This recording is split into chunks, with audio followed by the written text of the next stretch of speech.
Hello, welcome to Modern Atomic Theory again, and today we are going to talk about quantum numbers. We mentioned those in another lesson, and you're probably very curious as to what they are. With all this talk about quantized energy and similar topics. So quantum numbers simply describe the orbitals of an electron. So there are 4 of them. They simply describe those orbitals, and the very first one is called the principal quantum number. It is sometimes represented as n, and it can be the number 1, 2, 3, 4, and continuing on up. It determines the energy state. So the principal quantum number, it's the very first one. It determines the energy state for that electron, and just try and remember that. The second quantum number, it's called azimuthal quantum number. You don't have to remember that number. It's kind of a strange number. It determines the shape. You can even refer to it as the shape quantum number. And it will always be represented by one of these numbers, S, P, D, or F. Each of those is a different special shape, and we have some representation of those over here. Here's an S.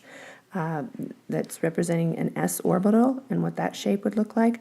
Right here, the combination of these 3 would be representing a p orbital, and these represent a d orbital, and these represent an f orbital. So those are the representations of shape, and we'll talk more about those in just a little bit. The third quantum number is the magnetic quantum number. It determines spatial orientation, and due to its complexity, we're not going to discuss that here, so you don't really need to worry about that one. The fourth and last quantum number is the spin quantum number, and it determines just what its title says, spin. It was discovered that electrons have an ability to spin one direction or another on their axis, and so the quantum number was named for that. We usually represent it with an arrow, like a little arrow up, or this little arrow down, a spin up, spin down. They're not actually spinning up or down, but that's just sort of the mark that we use to help and distinguish one from the other. It's important to remember that it takes all 4 quantum numbers to determine the state of an electron in an atom. So all 4 of these quantum numbers are critical in describing where that electron is in the atom and what it is doing. No 2 electrons can have the same 4 quantum numbers in the atom ever. That is an impossibility. That's Pauli Exclusion Principle, really important concept that an orbital can hold a maximum of 2 electrons. And one say an s orbital, can hold 2 electrons in there, but they must have opposite spin. Say, for example, we have an electron occupying principal quantum number 1 and an s orbital. That would actually look like this, a 1s orbital.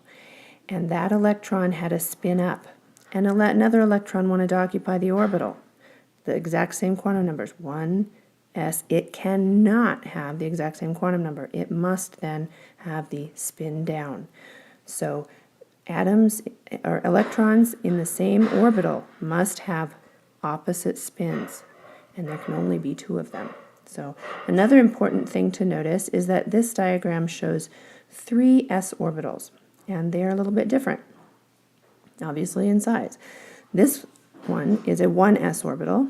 This is just simply an example of a 2s orbital, and here is a 3s orbital. And you can see that as the principal quantum number, the very first one, gets larger, the shell, the shape of the s orbital, gets farther and farther away from the nucleus. So that energy, as the energy goes up, that orbital gets farther away from the nucleus. So that's just something important to notice. As these numbers increase, those electrons will be farther from the nucleus because they will be higher in energy. So how many electrons can each shape orbital hold? So here we have our s orbital, nice little S-shaped orbital, and the number of sublevels that it has it just has 1. There's no other sublevels, it's just itself. So how many electrons would the s orbital be able to hold? I'll let you think about that for just a minute. And if your answer was 2, you are correct. It can hold 2 electrons. Now, if you take let's take the p orbital right here. It has 3 sublevels. How many electrons would those 3 sublevels be able to hold? Remember that each of those sublevels can hold 2 electrons.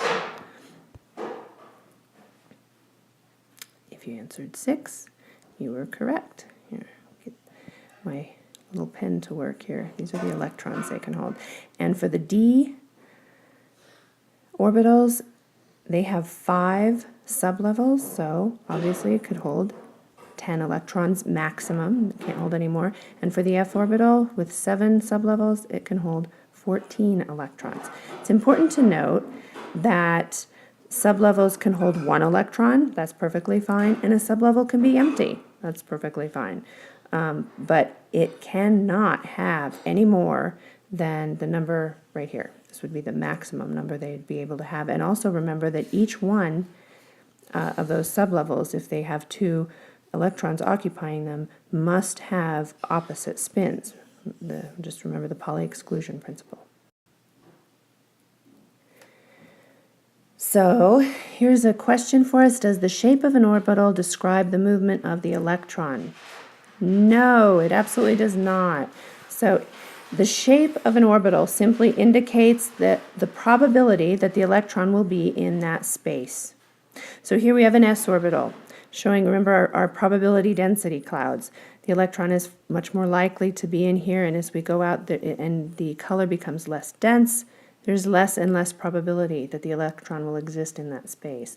And same with this p orbital. Here we draw the probability density clouds for p orbital, and that's important to remember that these orbitals, these shape orbitals, have nothing to do with an electron path, or they aren't traveling around like this or something. It simply indicates the probability that the electron will be in that space. And one more thing, we had mentioned this before, that all atoms possess all orbitals, even if they aren't full. So here, let's say this is a hydrogen atom with its 1s orbital.